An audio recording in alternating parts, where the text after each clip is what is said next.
Therefore, yes, I'm a quite babym, a brass so set nasi a twin and como. Nancomo, ye twin is saying, and a benada, na a nay a bosumin that tosso a do and watchy. And any yan in tears a school for a beer school, in Kuala primary school side, no more beer school. Nan saying in 7 day be say school time on the call, assasano, a semester, we said trimester, and some baby. Nano, and I stakeholders are. Wom achirechire for any oma omudi djuma fa ye humasuan we be say Africa Education Watch for say empany for eno man twetwe nkomo bia ya no mode ade ne ba no from bo amane say de abani no mse da bi ye nem na di djuma no so we be say ba e wo say mbisa adwenche anwumre empany for no mbe twetwe nkomo King Ali Audu, only a president, Coalition of Concerned Teachers Ghana, CCT.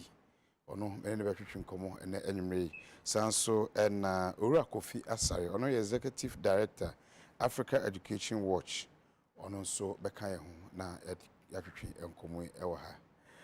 Miss Audu, Mawadu, Miss Amoakwaba. So the Okumante. Oh, say the TBI. Enya no to ani hwe suku husem kakra am say coalition of teachers wona odano Coalition of concerned teachers wona odano education director GS director oni nua ba ya akonama bebo boso kwan a omode system ni nyina e fa so se ne be ya suku bie ni suku nkeka oni ade ni nyina ebekoyi gidi se kendifo na nkode aba concern for mo concern e de bembiem me da se bebre coalition of concerned teachers yes we are major stakeholders in education.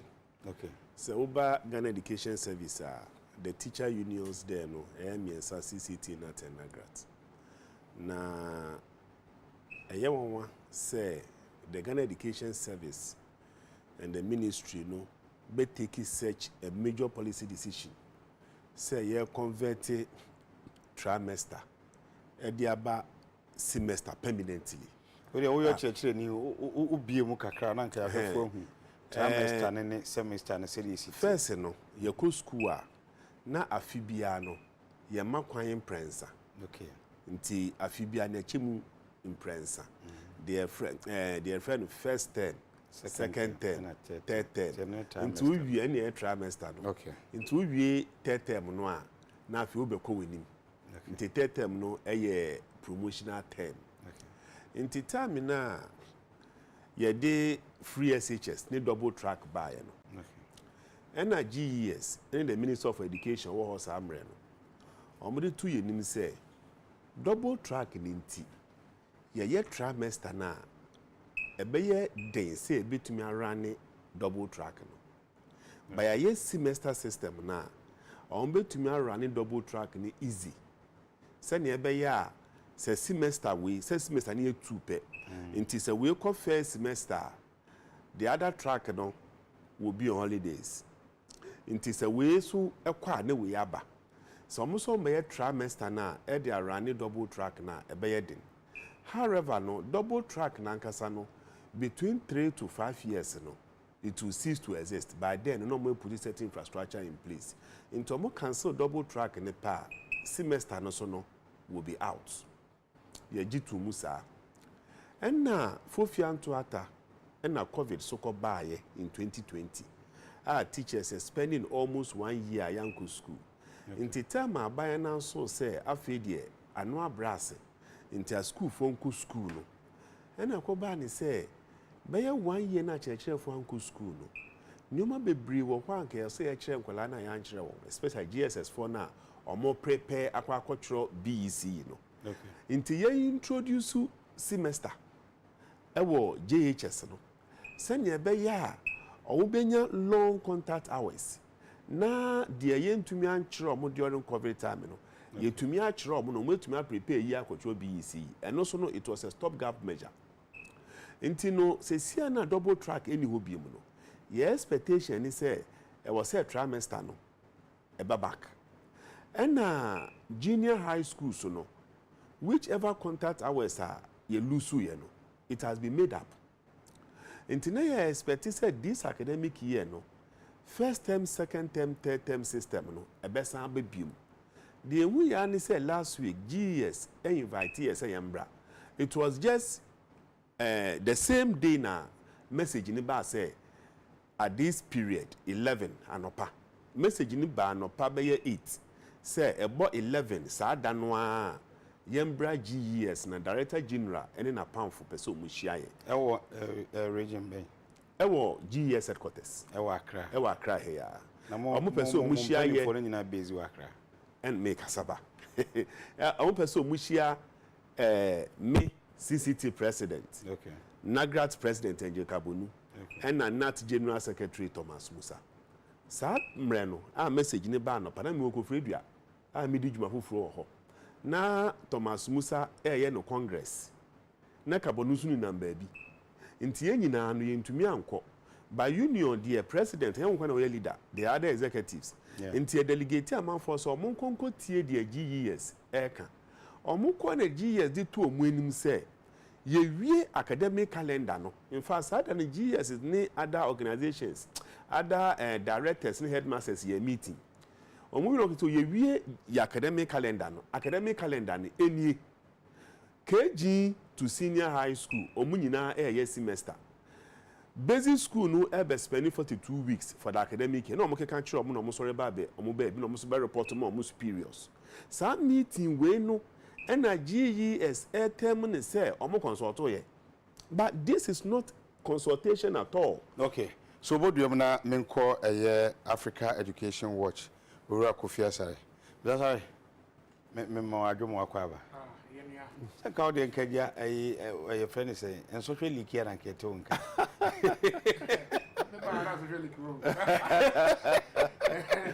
Oreka social leak here and keto say only why kufuo enia de why kini GS no omonya brasses ye teacher fo bi edi Africa Education Watch sabre mo so mo chefa wo mu say amani abrese o man consult mo ene mo man tutu ni you chia oni tiefo nyina ana hwefo so nyina na yempo de anka yan consult ye nimpo de anka ya sembia because ye na etu abanfo okay ewo na education policy aban na e kire omo a omo ti omo ana omo tu omo fo enti de no kra yanka enfa ye ho sa na ne me fa ye ho ye mienu edi kan GES deputy director general Dr. Tando okokan wo radio station bi Endra onapa say omo ye no consult edu watch okay e bom din kra kan na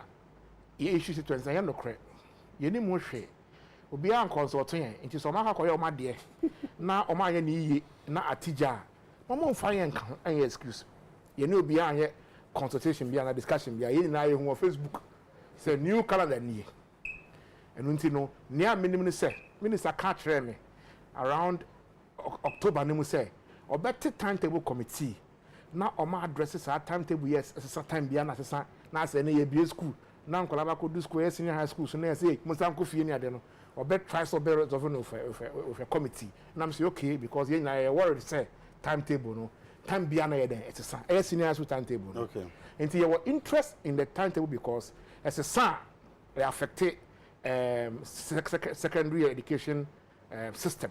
Okay. Na yedie na ne enti ase nyina ne say double track in the semester system buy. Aban I invested a lot of money. Aban kwaje 1.5 billion loan. And I had expanded infrastructure our senior high school. Say they be double track be there be end. According to GES for no, you do about 80% completion rate. Now I say aka kra na ya den you we expansion and the campus na e ka say you know form 2 ni form 3 4 na e go school at the same time now I say we can absorb about 900,000 students at school you do it bibi akoya by 1 year time no I will say it me we expansion project we enti ye na e hwe ni mu say sanka e bi school si mu wie na ye come back to single tracker na ndie ya mencha de ya call back to your trimester no na ya ko so enti anka semester ya aban e de ba junior high schools last year no get the ba because of covid ya amanfo won ni ma KTS yesua de kofa enti ya say it's a timetable na ba no permanent na semester and it has come to stay and say what yen eduma yen obi anto aba mo bia yen to aba maye ba ye wo ho na aban no mko no ba na ehwe mo no makọ no ba yen say the aban bia ba ye na de aban ba no ye policy a uto mo fo a mo ntie ye tena krokase mu ye tena office won kan na ahyemra na say the ye decree no obani be kan ye kan arbitrary policy making yen consult from the grassroots and fan analyze the problem or grassroots FSS solve na yen fan determine policy no ye tena nkran kroma na ye say na ya ma no order sem ye sa approach no history be any wa policy be associated through that approach oji de sem fum so be na won ti na wo kasa sa se ombeye omuntie ebeko na wie na se yaba oji de se semester no person mo de ba from primary to from KG no from so be na de beba and as a teacher for na omunim na be yo how inform say be band the doors ba me fi ase kan say ehia no ebi ni ho what you say o ye policy dey wo manage a na e ma wo dwen say won sisa policy ne say policy no ho atochim policy no say dey wo say etumi affect education no e affect ne say na policy no be make e wo gaps and e wo deficit bi enti policy no wo carry policy no na montuo na hwe na say policy na enko yi a e na wo fi ase ne amanfo discuss say oh your policy if you come in come so yeah 3 term before coming come back na 3 term you know say enti na enko yi enti dan ka yen shemukina ye fa say okay ye be say oh yen fa time na cha for try dey bi nka ho ye be say oh yen say na we discuss it based on the gaps our policy man center policy ni ye ti hey yen year research bi anfa trimester system no be kan say sa trimester system no center wo huni enti e say ye dey shemukina e be say ye there be semester no double track free senior school di buy no and this semester buy say ye dey boana double track na ekwa na etinya manage because you to being manage ni part 3 streams 2 streams form 1 form 2 form 3 na mo stand 3 terms e be bre and until the policy na wo ho na apostle stand question me say e den na aye e den na trimester na aye ye hwe until no we dan ko discuss in first semester no e be ba wo mra na wo ran ka na wo twi no any problem bia also ko to new card wato no atene then aka na ya se ka na ye hwe that's the problem Mr. Sarimesi abaho my question be bisa o na ye di say na me ko Mr. Ali ho answer Mr. Ali ye hwe sabre wo se wo ba nata eku amho mo ye miensa ya wo ba GS wo ba GS eku amho mo ye miensa ene di abani mo kam ho abom e di anu ye bi akoma mo anase mo mama anse ate won kan mo akọ school dem akọ chade ya kan ye ho abom in fact ye adwuma bom de bia nti social communique ya de ba out na ya title no teacher unions say CCT na grat na de ba letterhead na de ba no teacher unions say asem no affect all educational workers na tewu abeka ho ne aye no unions in education into we no affect you bia if say school for no war secondary school na so mo ma akwan a tewu members cooks na see for mo nu eduane mo nyina affect you they also stay in school for a very long time. But when you come to your teachers now, your collective bargaining agreement, I did phrase conditions of service. Okay. I need employer no negotiate. Yes, signing on 20th August 2020 ne sign to valid for 3 years. What call a collective bargaining agreement? It is stated black and white. Said the contact hours of the employee, the teacher, must be negotiated between the employer and the representatives of the employee, which is the union. Inti GES ni ho kwan under our conditions of service and our code of conduct. So no kwan be kwa kwatena se. Na wa hihye even the academic calendar and the contact hours. Say yenko school 7:30, na yenpo 2:30. Say since academic timetable no start 7:30, my upon 2:30 a teacher any time no and start 7:30 because teacher any go school in term na wa prepare the classrooms and everything. Then the reason why I can't say the contact hours must be negotiated, they say, So money negotiate here. We will give them so many options. If you want to increase 21 weeks in a row, almost about 5-6 months now, then it must come with the necessary compensation and remuneration for those that are offering that long teaching hours. Sesiano, timetable no omudi abano. Senior high school students, for example, from once, only 27 weeks in a year. Why the KG people will be doing 42? SS1 students, or 27 weeks. Now KG people are what like 2 years and now 4 years. Or only by 42 weeks. In Tanka SS1 student, no, any KG people no, or mummy no, and can one that was uncle school. One na mohwehwe mu sabre no we kan ka se du baby so mo de ba na om de ahwe double track na ko we mu bisaye no permanent aba sa na mo say permanent and no mo say policy and if it is a policy there senior policy document attached mo fa sa policy document no na yenhwe omunya bibia ye de emfa mba one and na me di kan explain ya me bra panyin Kofi so de to aso no double track buy no and honorable Dr. Matthew Puku Prempeh or the 2 years say, yen to me you should trimester and fun run double track. Ne pass mu in ba omusha ye boss double track no within 3 to 5 years no it will cease to exist. Then ne come back to your first term, second term, third term. So we accepted the semester system for double track no as a stopgap measure. And na COVID in tisuno e ba JHS as a stopgap measure. But say no omo ye ni permanent. A decision something we do not understand. And omoni ye kran negotiate here. Send ye be ya. Okay, we are doing from this period to this period. Remuneration work a teacher for ye mamu 20% of my basic pay for the extra load I dey mamu. Obi o ye class teacher. Load be na beba. Oh, well, we say for instance, we are class 1 class teacher. We be start say be school in January. On be makwan in June. We be go school anopa 7:30. Na 1.2:30. Continuously kadanka wo kɔ ne sɛ na opon sɛ first year trimester no wako school acha na 3 months na wo kɔ no part time be no upon time be so time most of the time school near upon 1 p.m.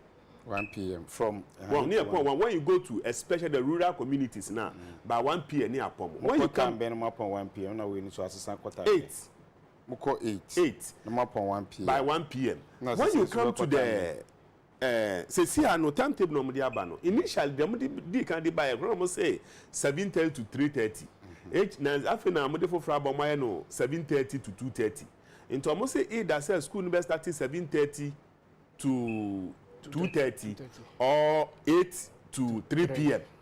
that is the it's 6 hours into no the basic school people KG primary JHS no 6 hours a day, continuously for 6 months, the student is going to be engaged. Meanwhile, no, we say we should do activity-based learning. Activity-based learning, actually say, sa akwala no eye edwuma no more. Into one will say, ye nkwala no, say ye call KG a teacher ni be kira dia activity-based. So rain go away or kana mo kan di ne chisa nkwala mo yesa de na acha 11th of my brother obekolo mo gu o mada no ma ko school anopa yeso mo pon 2 no ma to aso san for about 6 months ne am mo 1 week me sem no ma kwa but no ma ma kwan for about 4 weeks or whatever no ma kwa san ba it's just too much wow into wo ma yenhwe mu yie ba ye teachers no de na ye no the teacher no affect me bebre because no no matured. But teacher no must be remunerated for this extra work. Mr. Sorry, I don't let me tell you a piece of them. Can say me say, I say on my way, you prepare the one the baby tina kunya so no. O kan de be boa na no we jato say e kobase oniwa obi ba no besesa na akwa say wo mo wa ase no e na ebre no na me tell you a piece of them. Wo ji say enhihye we no. Yes, some san call Machiana. Me did say, go with his even parliament, or say to call parliament near the meeting. Me did say, policy be a policy be any. Ojidi. I policy be What be sana unhu ya na say? Me I had more 20 years. Say policy be na Era me bisa o say wa ko bisa ne yam fa ma wa na say ujidie mu no policy be ani. Say one policy afa kire me. Policy be ani. Who say policy be calendar akire. Omo call meeting na your friend consultation. Omo call your calendar. And information information education sector no information and consultation no. So man should am fa bibia nto krata so. See consultation means say ya je magene. Ina ya de hihye. Ina ya de hihye ade no. Ba wo ya wade awi. Ene wa fra me say membra. Ene o de a che me say ade ma ye ni o. Ene na ye kwa akoye. No. No akwa chairman sign say wo consult me magene ka wo na ye de draw ade no. Na me me say bisa sare we sa ho no. Akwa akoya atwetwe akọ ne atwetwe ba.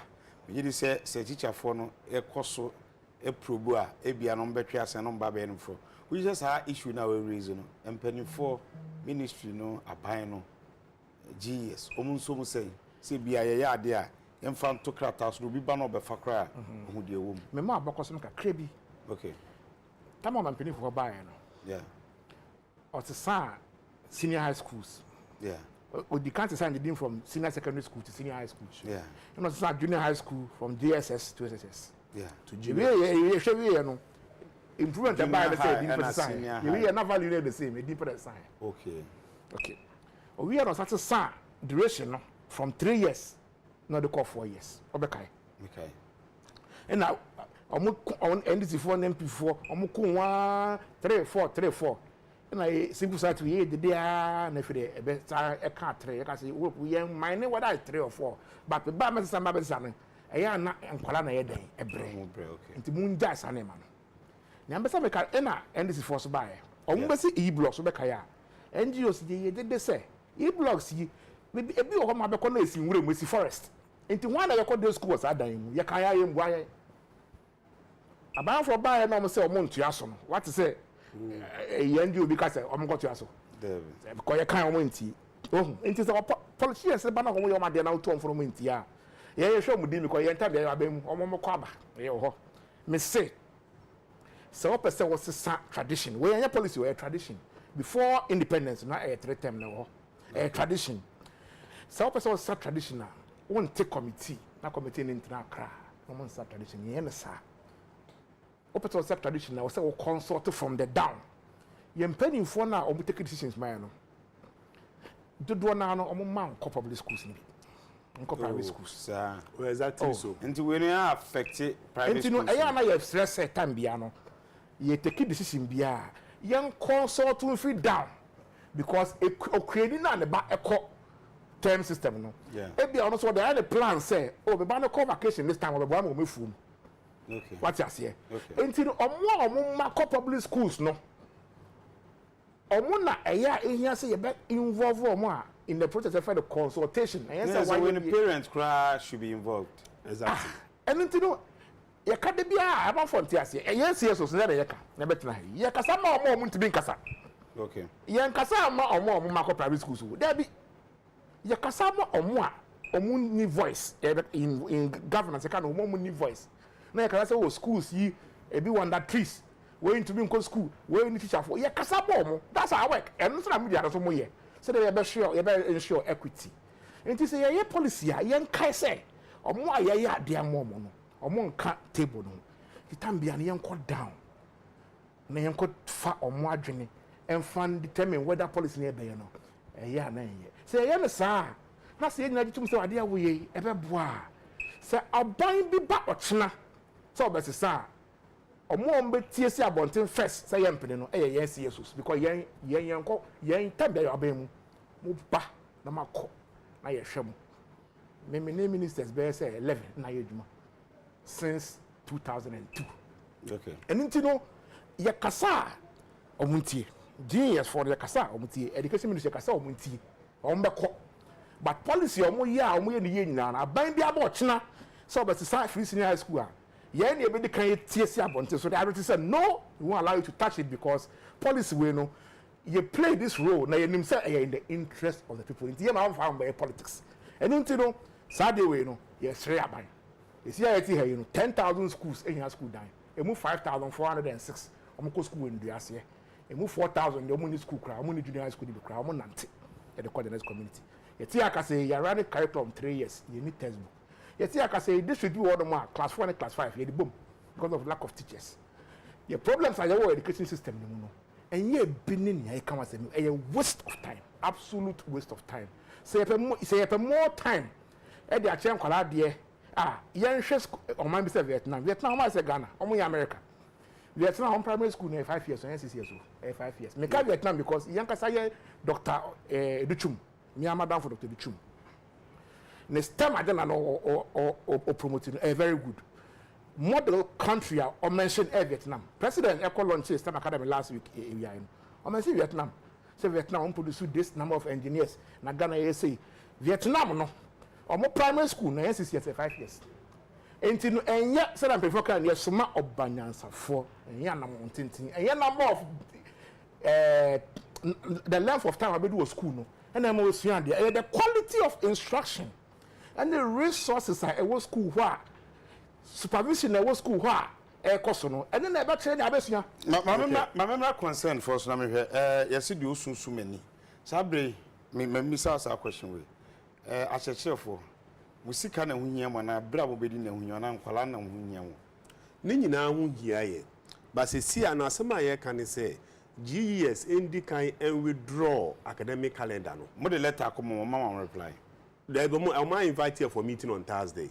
Okay. Omundi can withdraw the academic calendar no. Send ye minu opinion Kofi kan ye no. There were pressing issues I was here discussing in the area of education. Textbooks issues your kan ye chezi akon tokwasa. Ye won nyoma bebre in the education sector I was say ye di hu nkomo na ye pe kwan ye be fa so a ye be address yom. Wo ya ti committee I say ye remunerate a churchfo a omo there in deprived communities, people that cross rivers at the peril of their lives to the next community to go and teach. Ya tisa committee no since August 2020 when Dr. Matthew Poku Prempeh was minister. Basically, the committee no and to me find a report on by and share the areas in this country. Say GES recognizing as deprived. The definition of deprived no. Now no committee if you to committee since 2002. Now teachers say what meanwhile no it is in our collective bargaining agreement that the teachers in these deprived communities should be given a certain percentage of their base pay to attract teachers there. When you go to our deprived communities now, teachers don't want to go because me na me kwade ekwase ahwe ni what dey no kwakra na in a matter of a year or two obe working the way back to the urban area. You know, omontwin sign omonhwe krom be fa so when you go to the universities, they spend like 4 months in a semester. Why should the primary child spend 6 months or 5 months in a semester when the university student is spending 3 to 4 months? Omumpe kombe for some remunerated teachers ye. Now provide the various resources and the infrastructure needed for education. And even if they give 2 months in a semester, the results will be delivered. Mr. Asare, let me say major last comment. Na Mr. Ihona. Aban education reforms. Omampeni Akufo Addo na so ade hu the education sector. Bebre na eboa.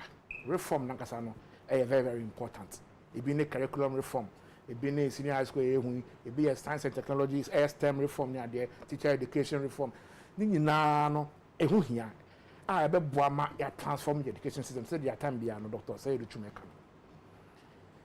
Na ngomu no, ye be say try say decisions are omu take as part of the reform no.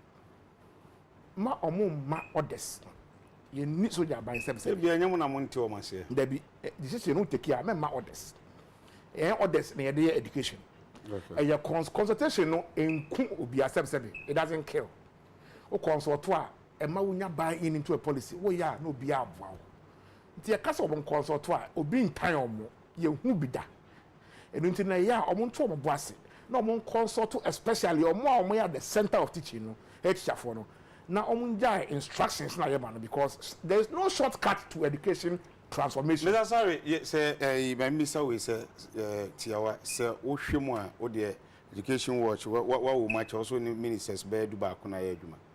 say o man sheda so tena say policy e be take him rebese sheda akofo makobisa teacher for timetable yasema kama minister can say what committee no that was last year sanko ka say in one day we share all stakeholders or done by community discuss timetable we are and can within that week no and can take a decision but the person obi ade adwo for ba ya kan we e no na ye be ye enti obi da say enti obi no em fa nko bibia enti no ye wo ha because ye pay enti obi a aban bia ba pay enti obi a na be say me na me eno no emboa enti ye sra ban say education from no ye no ne kwan so ado no na emomu no approach or take decisions no ye na ka so mbe contact ye eduma say ye be advice aban because ye can own tie but teacher for now omo employees no some ham we mo UTV say manager take decision na omo consult staff because at the end of the day no mo implement it no try those abzugu no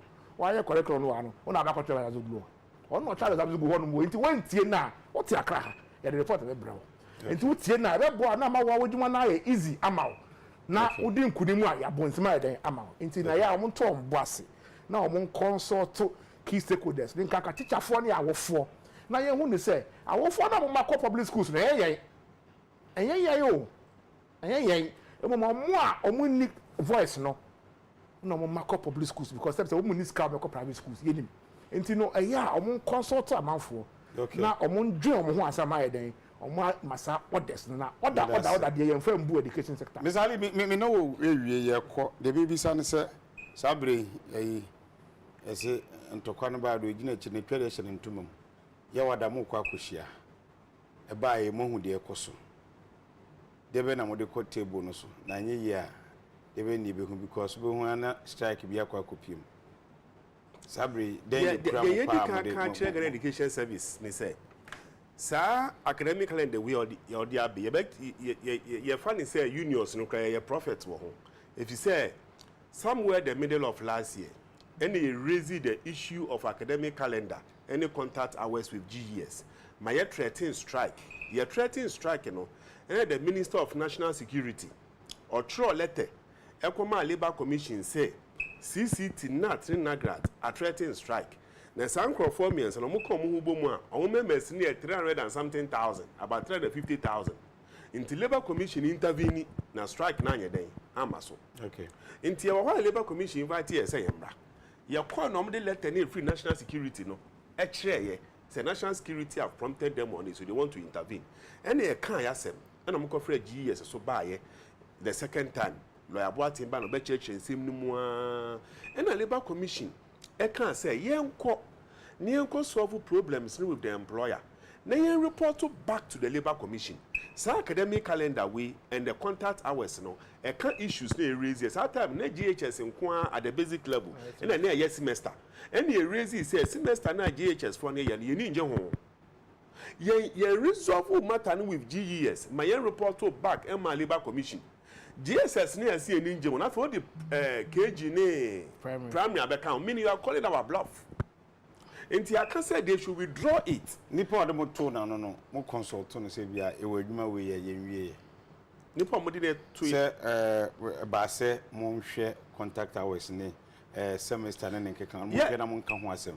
We just say ministry ni be you bia na GS be you be say. Yes, and I make say ni dwuma no. I was say can say na mo nyina ho asem. Na ya agree on a document. Na yemfa resource no Nkoma Labour Commission. We are still in that in some no doors I sir deprived area dey nyina kan issues na ye raise here mo ja meeting no kwa na ya moko oh ya kwa by yen kan asem ni we especially this contact hours ade kra de ye nyam ba so kra na GES from nowhere present afi ana bosome mushia present oh we be meeting almost in a month we could meet like 3-4 times I would say as leaders you know ejuma na edoso nti GS leadership na nkasa so ejuma omo ye so ejuma ye so we cannot meet on daily basis but within a month no say it's about 4-5 times within a month it means that we are meeting at least once every week wow so we meet but yentumi exhausted nyoma ni nyina na GS akofa we aba into omo withdraw na ye negotiate send ye collective bargaining agreement ne kire no mu ye wider consultations send a beya will come out with a document acceptable by all. But some way insist say a policy there. In the SUB insist say for policy document and yes, I will never give them hearing. Teacher for no BC Africa and I will be at school on the 9th, 10th. You better FNA be in the Atenefiach. Must say, Omon Chadia na Omone Abai Enka, genius for any education ministry Enka. Na KG phone especially no. Ombe them say from semester no my year or my answer. So they are primary 4 calendar also no. Ombe breaks abemu. Say they be 5 months continuous. It be after every 2 months, not break. 2 months, not break. Now can't go long-term, stressful, compacted now. Now you know they can have the discussions with government. I'm sure say be we dey no much dey na and be fast. Na kame ko Ghana ha no sa na tie. By case young charges so na nkora na be school na so hard because ya dey dey hye wo corner say wan kasa ho a obehu a na ayo ho. If you say ye jitu mu say double track inti ye pene semester so because of double track. Because of COVID. Yes, because of COVID inti. And I pay semester so for JHS. Yeah. Say see I know so a kind of home. I was for British na ebu be siri na Ghana wo mesua won sem a church furniture say calendar penifo de aba no bre semester no de aba fin kwalanto to fi wa asiri de anu odin de mom no nkro no mo nkonyesia mo ensinwie yansoro makofa we aba penifo na me no twetwe nkomo owura King Ali Awudu ono president coalition of concerned teachers Ghana na afei owura Kofi Asare ono so executive director Africa Education Watch penifo na me no twetwe nkomo minua obi ya so no so menene edikasebo no edebe wani maduni nyame yaro no dum ya ekina de akabia despite media bebbe mo eda crew nyina so mbo na dwumadi ekos akram